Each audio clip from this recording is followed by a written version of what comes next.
Hi friends, we have bought this LED chip from Amazon website and I bought total 4 chips. These are the 3 ones and this is the 4th one.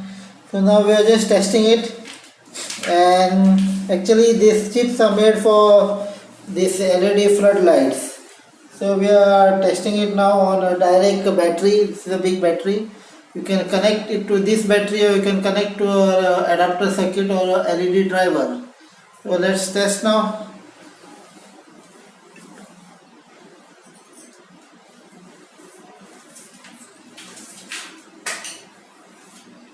So this is a chip.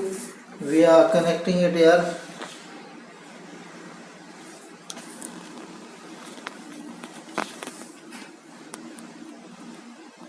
You can see we are connecting it to positive and negative, and this is how the thing is glowing.